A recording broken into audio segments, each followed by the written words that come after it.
Assalamualaikum guys. Please like, share and subscribe my YouTube channel Mr. Awais.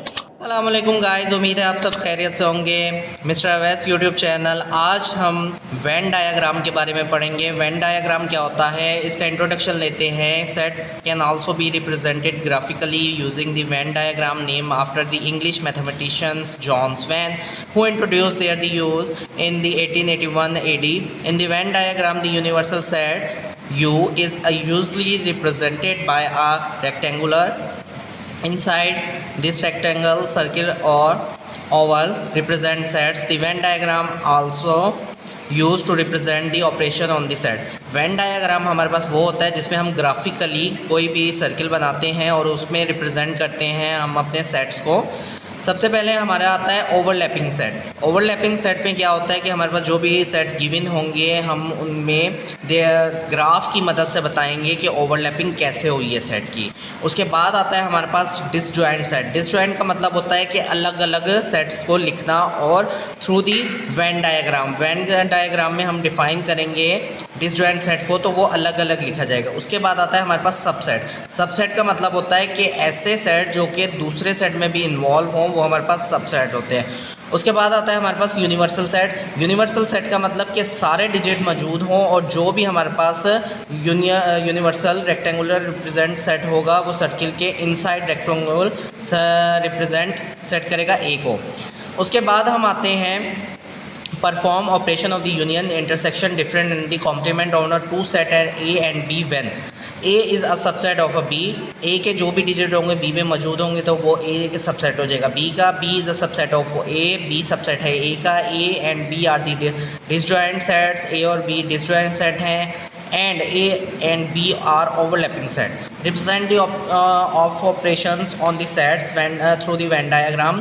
Now we represent the operation on the set through the Venn diagram. सबसे पहले हम union of the set करेंगे। Union set में हमें पता है कि हमें तरतीब में लिखते हैं, तो इसका जो भी हमारे पास बनेगा ये देखिए वो हमारे पास वेन डायग्राम में जो भी डिजिट होंगे वो हम लिख देंगे। उसके बाद आता है हमारे पास subset of the A examples.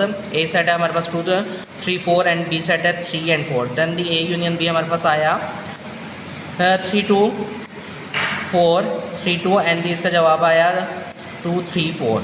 Then the shade portion is the A union B. ये हमारे पास वेन डायग्राम है, ये आप देख सकते हैं। अब आते हैं हम नेक्स्ट पे।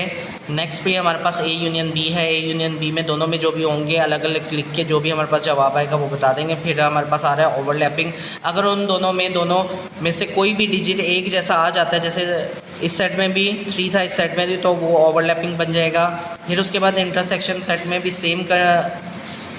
अब हम देखते हैं इंटरसेक्शन सेट को। अब हमारे पास ए सेट है 1 and 2 एंड बी सेट है 1 2 3 4। अब इन दोनों को जब इंटरसेक्शन किया तो हमारे पास जवाब आया 1 and 2। अब हमारे पास पता है कि ए इंटरसेक्शन बी का जो जवाब आया वो 1 and 2 आया। उसके बाद आते हैं हम when set B is a subset of the set ए।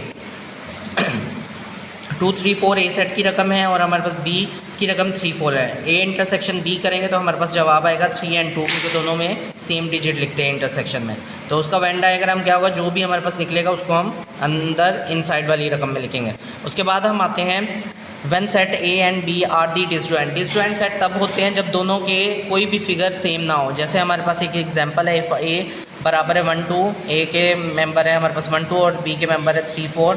अब इन दोनों का जवाब में हमारे पास क्या है, खाली सेट आया। खाली सेट अब हम लिखेंगे तो ये डिसजॉइंट हो जाएगा क्योंकि ए की रकम अलग है और बी की रकम अलग है through the Venn diagram.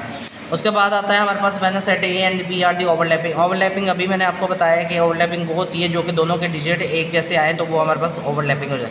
Difference of two set A and B. अब यहाँ पे डिफरेंस की बात कर रहे हैं। When the set A is a subset of a B, मतलब कि वो डिफरेंस करना है इसमें।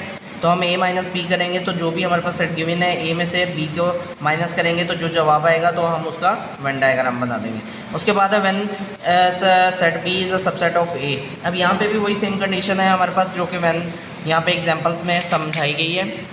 उसके बाद हम आते हैं मैंने A set is a B are the disjoint. यहाँ पे भी वही बताई, जब ए के सेट में से बी को माइनस करेंगे तो जो ए के सेट में रकम बचेगी वो हमारी क्या हो जाएगी, डिसजॉइंट की रकम हो जाएगी। When A and B are the overlapping. Overlapping में भी सेम कंडीशन है, जो भी हमारे पहले सेट में रकम बचेगी ए में, जैसे ए माइनस बी हो रहा है तो ए में बचेगी तो वो हमारा ओवरलैपिंग सेट है। कॉम्प्लीमेंट सेट वो होता है जिसके ऊपर हम लोग कॉम्प्लीमेंट की निशानी देते हैं। अब कॉम्प्लीमेंट की निशानी को भी बताने के लिए when the set B is a given and the subset of the A, example है बी सबसेट है ए का। तो अब यहाँ पे भी वेन डायग्राम में हम बता रहे हैं कि बी सबसेट है ए का, तो इसमें क्या करेंगे, इंटरसेक्शन में जो भी हमारे पास यूनिवर्सल में बचेगी रकम वो हमारी क्या हो जाएगी, कॉम्प्लीमेंट हो जाएगी। व्हेन द यूनिवर्सल सेट है and the set A is a given, अब एग्जांपल यहाँ पे ये है कि कोई भी यूनिवर्सल सेट अगर दिया गया हमारे पास, अब यू की रकम ए की रकम यू में से माइनस ए करेंगे तो हमारे पास जो भी जवाब आएगा, जैसे इसका जवाब आ रहा है 5 6 7 8, तो ए कॉम्प्लीमेंट हमारे पास निकला 5 6 7 8, तो हम यहाँ पे वो डिजिट लिखेंगे जो कि हमारे पास जवाब में है। देखें the shade portion A is A complement, A is complement is represent through the Venn diagram. So guys thank you, hopefully आपको आज की वेन डायग्राम का कॉन्सेप्ट समझ आया होगा। Thank you. Please like, share and subscribe my YouTube channel.